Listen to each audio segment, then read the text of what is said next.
മാഷേ, ഇതാ കാപ്പി.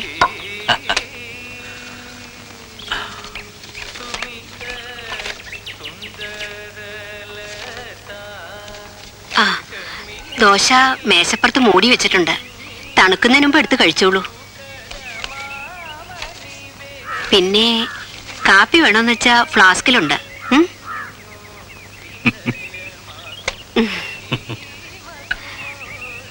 ആ, അലക്കാനുള്ള തുണികളെല്ലാം അടുക്കള വരാന്തയിൽ ഇട്ടിട്ടുണ്ട്. നാണിയമ്മയോട് അലക്ക് കഴിഞ്ഞ് മുറിയൊക്കെ ഒന്ന് തൂത്തിട്ടേ പോകാവൂന്ന് പറയണം. പിന്നെ വേറെ എന്തോ കൂടി പറയാൻ വന്നതാ, മറന്നു.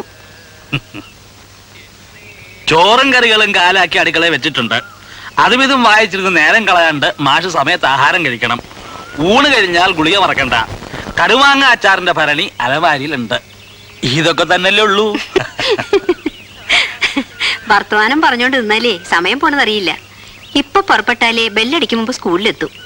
ടീച്ചറേ, ഇന്ന് എത്ര തീയതി എന്ന് മറന്നോ? ഓഗസ്റ്റ് 12 ഇന്ന്. വെച്ചാൽ ടീച്ചർ റിട്ടയർ ചെയ്യണ ദിവസം.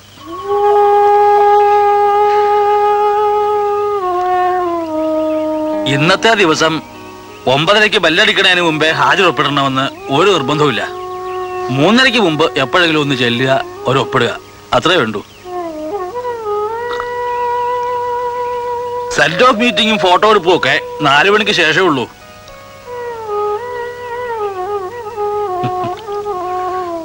മറന്നതല്ല, ഓർമ്മിക്കാൻ ഇഷ്ടമില്ലാത്തതുകൊണ്ട് മറന്നു എന്ന് ഭാവിച്ചതാ.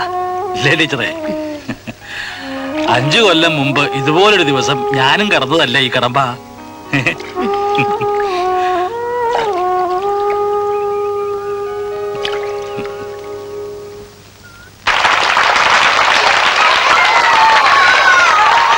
ഇത്രയൊക്കെ പോരെ ടീച്ചറെ?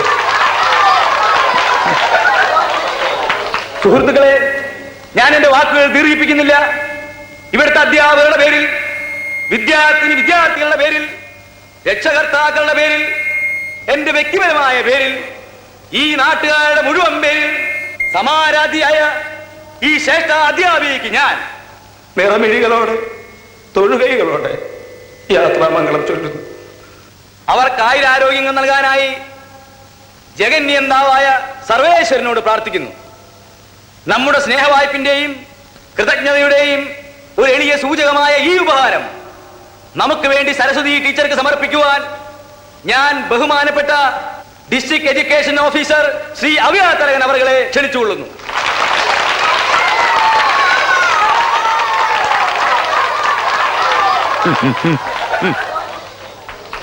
കാര്യപരിപാടിയിലെ അടുത്ത ഇനം സരസ്വതി ടീച്ചറുടെ മറുപടി പ്രസംഗം.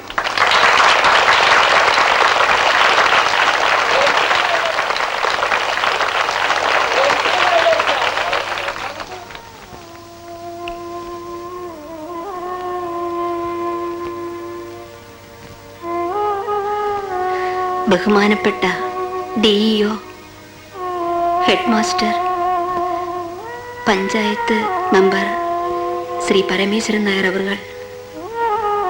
എന്റെ സഹപ്രവർത്തകരെ,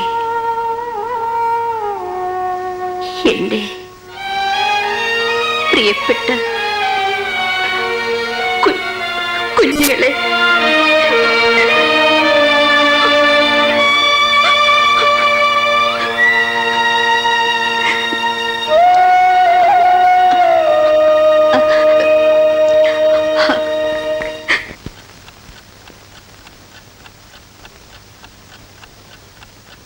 സുദീർഘവും സ്തുത്യർഹവുമായ സേവനം. ഒന്ന് 35 കൊല്ലം, ഒന്ന് 30 കൊല്ലം. രണ്ടും ഓരോ ആണിമേ തൂങ്ങി.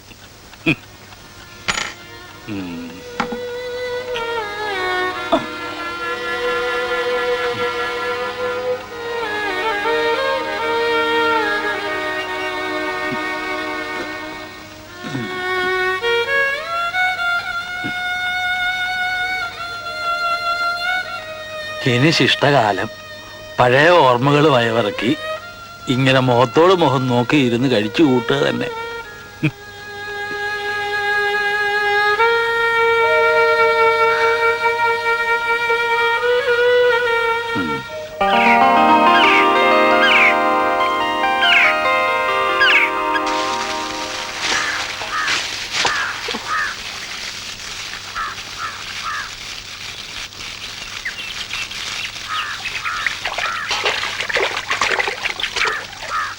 മാഷേ, വെള്ളത്തിന് ചൂട് മതിയോ? ലേശം കൂടെ ആയിക്കോട്ടെ. പുക ഇത്തിരി കുറച്ചാ വേണ്ടില്ല. എന്റെ പെൻഷൻ ബുക്കൊക്കെ വരാൻ ഇനി ഒരുപാട് താമസിക്കും. ഇല്ല മാഷേ? മറ്റാട്ടെ ശങ്കരൻകുട്ടിക്ക് ഇപ്പോ ആ ആഫീസിലാ ജോലി. ഞാൻ അവൻ എഴുതാ. എന്നാലും ഒരു 2 മാസത്തെ താമസം ഉണ്ടാവും. ഓഹോ. രണ്ടാൾക്കും പെൻഷൻ ഒരു ദിവസം ആണെന്ന് വെച്ചാൽ പോക്കും വരെ ഒരുമിച്ചാക്കായിരുന്നു. ഏതായാലും ഇത്തവണ ട്രഷറി പോകുമ്പോ ആഫീസറോടൊന്ന് സംസാരിച്ച് നോക്കാം. റാണിയമ്മേ, റാണിയമ്മേ, ഓ, അടുപ്പത്ത് ഗോതമ്പ് കഞ്ഞിയാ, തിളച്ചു പോകാണ്ട് നോക്കണേ. ഇല്ല, അവനേ ഉള്ളൂ. ആ. അയ്യോ, എന്താ മാഷേ? എന്ത് പറ്റി? ഒരബദ്ധം പറ്റി. എന്താ? പച്ചവെള്ളം പകരാണ്ട് ചെമ്പിന്ന് നേരെ കോരി മേലെ കുഴിച്ചു, പൊള്ളിപ്പോയി. അയ്യോ, വല്ലവരും ചെയ്യണ പണിയാണോ ഇത്? അല്ല, അതല്ലേ പറഞ്ഞ അബദ്ധായിന്ന്. വയസ്സായി എന്ന് പറയുകയും ചെയ്യും. കുട്ടികളുടെ പ്രകൃതമാണ് താനും. വയസ്സാകും തോറും കുട്ടികളുടെ പ്രകൃതം ആവുന്നല്ലേ ടീച്ചറെ പ്രമാണം? ഉവ്വ ഉവ്വ. ആ, എന്താ മാഷേ? മേല് തെച്ചപ്പോ കണ്ണില് പോയി സോപ്പ്. വറ്റ നീറ്റലെ. മഗ് എവിടാണാവോ?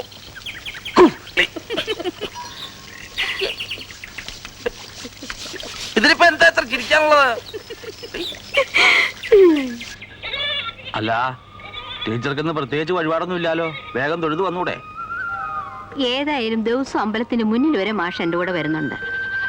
എന്നാ പിന്നെ തൊഴുകൂടെ ചെയ്താൽ എന്താ? വല്ല കുറച്ചിലും ഉണ്ടോ? ഒരു കുറച്ചിലും ഇല്ല. തേവരോട് പ്രത്യേകിച്ച് ബോധിപ്പിക്കാനായിട്ടോ ആവശ്യപ്പെടാനായിട്ടോ ഒരു കാര്യം എനിക്കില്ലാന്ന് ടീച്ചർക്ക് അറിയാലോ. അവിടെയാണെന്ന് വെച്ചാൽ സർവ്വ നേരവും പരാതിക്കാരുടെ ബഹള. ഇനി ഞാൻ കൂടെ കൂട്ടിയിട്ടത്തിനാ അങ്ങനെയുള്ള സൂര്യം കെടുത്തണേ. ഞാൻ ആ ആൾത്തറിലെങ്ങാനും ചെന്ന് വല്ല സൊറയും പറഞ്ഞിരുന്നോളാം. സൊറ പറഞ്ഞിരിക്കുന്നൊക്കെ കൊള്ളാം. ഞാൻ തൊഴുതു മടങ്ങുമ്പോഴേക്കും ഒന്ന് പറഞ്ഞു തീർത്തേക്കണേ. വെറുതെ അവിടെ വന്ന് ആ പരമേശ്വരൻ നേരെ വളിച്ച് തമാശ കേട്ട് നിൽക്കാൻ എനിക്ക് വയ്യ കേട്ടോ. സരസ്വതി ടീച്ചറെ എവിടെ വെച്ച് കണ്ടാലും അപ്പ തീരുമാനിച്ചോളെ വേണ്ടു. ഒരു 3 അടി, അതായത് കൃത്യം 3 അടി പിന്നിലോ മുമ്പിലോ രാവണ്യാര് ഭാഷം ഉണ്ടാവുന്നു. അതിന് താൻ എന്തിനോടും എന്നെ അസൂയപ്പെടണേ? അസൂയ ഉണ്ടായിട്ട് തന്നെ ഈ വയസ്സുകാലത്ത് ഇങ്ങനെ ഉണ്ടോ ഒരു അകമ്പടി? എന്താ കാക്ക കുത്തി കൊണ്ടുപോകും? കേട്ടോ പണിക്കരെ, പ്രായത്തെ കുറിച്ച് പറഞ്ഞപ്പോ മേന ഒരു കാര്യം മറന്നു. എല്ലാവരും കല്യാണം കഴിക്കണ പ്രായത്തിലല്ലല്ലോ അവര് കല്യാണം കഴിച്ചത്. 45-ാം വയസ്സിലെ കല്യാണ. അന്ന് ടീച്ചർക്ക് 40. ആയിക്കോട്ടെ, അവര് മുട്ടി ഒരുങ്ങി നടന്ന് കൊതി തീർന്നിട്ടുണ്ടാവില്ല. അവര് സുഖിച്ചോട്ടെ. ഭാഗ്യവാൻ, അല്ലാണ്ട് എന്ത് പറയാനാ. എന്നാലും ഈ പ്രായത്തിലും ഇങ്ങനെ മുട്ടാനും ഒരുമാനും ഒരാളെ കിട്ടിയല്ലോ, അത് തന്നെ ഭാഗ്യം. നമസ്കാരം. വയസ്സായാലെങ്കിലും ഈ കുന്നായ്മ പറഞ്ഞു നിർത്തിക്കൂടെ എന്റെ മേന്നെ? കുന്നായ്മ അല്ലടോ രാവുണ്യാരെ, ഇവിടെ എല്ലാവർക്കും അസൂയയാ. ആ, ഈ പ്രായത്തിലും ദിവസവും ഇങ്ങോട്ടും തിരിച്ചങ്ങോട്ടുള്ള തന്റെ ഈ അകമ്പടി ഉണ്ടല്ലോ, അതിവിടെ ആർക്കും കണ്ടിട്ട് അത്ര സഹിക്കണില്ല. പ്രത്യേകിച്ച് നമ്മുടെ മേന്നെ. ഉള്ളത് പറയാലോ, സത്യ.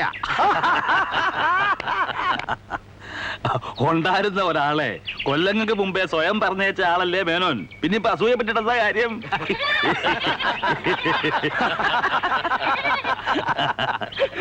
അതെ, ആർക്കും ഒരു ദണ്ണവും വേണ്ട.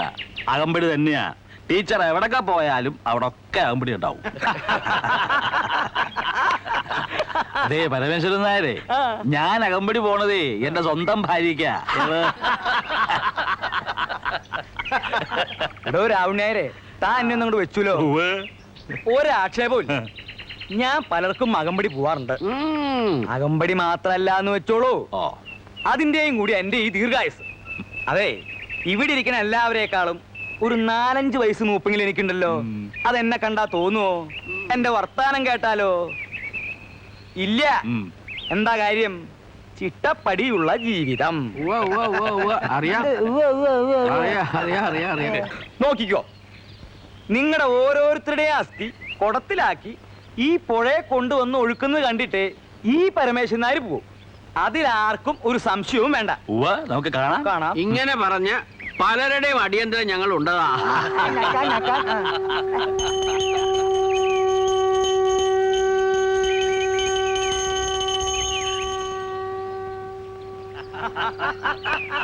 എന്റെ മേലെ ഈ പരമേശ്വരൻ നായരെ കൊണ്ട് തോറ്റു. ചിരിച്ചിരിച്ച് അടിവയറ്റില് നീരായി. അതൊരു സിദ്ധിയാ മാഷേ, എല്ലാരെ കൊണ്ടും പറ്റില്ല. ഭാഗ്യവാൻ. അങ്ങനെ പറഞ്ഞു കൊടുക്കണ്ടേ മേന്നെ. സരസ്വതി ടീച്ചർ വന്നു എന്ന് വെച്ചാൽ രാമുണ്ണി മാഷക്ക് അനുവദിച്ച സമയം കഴിഞ്ഞു എന്നർത്ഥം. അപ്പൊ അകമ്പടി പോട്ടെ പോട്ടെ. എന്നാ പിന്നെ ഞാനങ്ങട് പോണ്ടെന്ന് പറഞ്ഞ മാഷോട് നിൽക്കുവോ? ഇല്ലല്ലോ, എന്നാ പൊക്കോളൂ. അപ്പോഴേ നാളെ ട്രഷറിയിൽ വെച്ച് കാണാം. വയസ്സായി, ഒരു കൂനും വലിയ ഈടില്ല.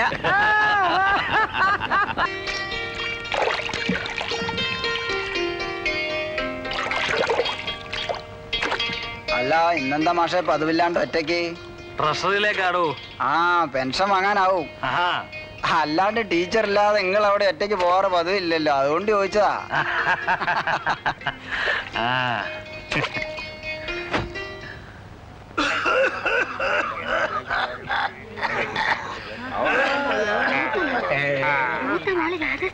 ശിവരാമണ്ണാര് പോയപ്പോ ഞാൻ പറഞ്ഞതാ,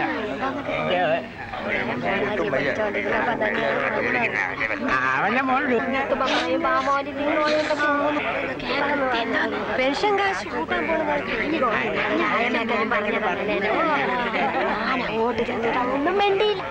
പറഞ്ഞപ്പോഴും അതുപോലെ തന്നെ നല്ല മെടുക്കൻ ചേട്ടോ. അതിൽ തന്നെയായിരുന്നു നമ്മുടെ കണിച്ചിലാഴ്ച രാവപ്പണിക്കുണ്ടല്ലോ, ഒറ്റ അസുഖം ഉണ്ടായിരുന്നില്ല. കഴിഞ്ഞ മാസം ഇതുപോലെ എന്റെ പിന്നിൽ നിന്ന് പെൻഷൻ വാങ്ങിച്ചോണ്ട് പോയതാ. അപ്പൊ നമ്മുടെ പിന്നിൽ നിന്ന് തട്ടിപ്പോന്നാ പറയണേ. ഉരുത്തക്കേട് പറയാതെ. തന്നെന്താ ചൊറിയുന്നേ? എനിക്ക് എന്റെ മാഷേ പെൻഷൻ വാങ്ങിക്കുന്ന ദിവസം ഉണ്ടല്ലോ, വീട്ടിലിരുന്ന ഇരിക്കപ്പെടുത്തിയില്ല. അതും കൊണ്ട് കൈ കിട്ടുന്നവരെ ഒരു സ്വസ്ഥതയില്ല. എങ്ങനെയാ ഹേ അങ്ങനെ അല്ലാണ്ട് വരിക? ആര് പുറയെന്ന് പറഞ്ഞാൽ മതി, പുറയെന്ന് പറഞ്ഞാൽ മതി. ആരെ ആശ്രയിക്കാതെ അവനവന്റെ കാലിലാ നിൽക്കുന്നെന്ന് തോന്നുന്നത് ഈ ഒരൊറ്റ ദിവസമല്ലേ ഉള്ളൂ. അത് തനിക്ക്, ഞങ്ങളൊക്കെ ഈ തൊലി കണ്ടുകൊണ്ടല്ല ജീവിക്കണത്.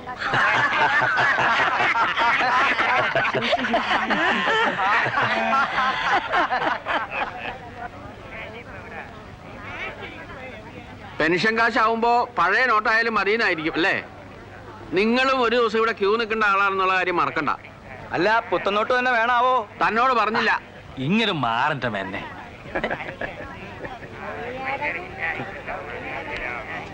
ടീച്ചർക്കും പെൻഷൻ ആയിട്ടോ? അതെയോ? രണ്ടാളുടെയും പേയ്മെന്റ് ഒരു ദിവസം ആക്കി തരണം. ആ പേപ്പർ വരട്ടെ നോക്കാം.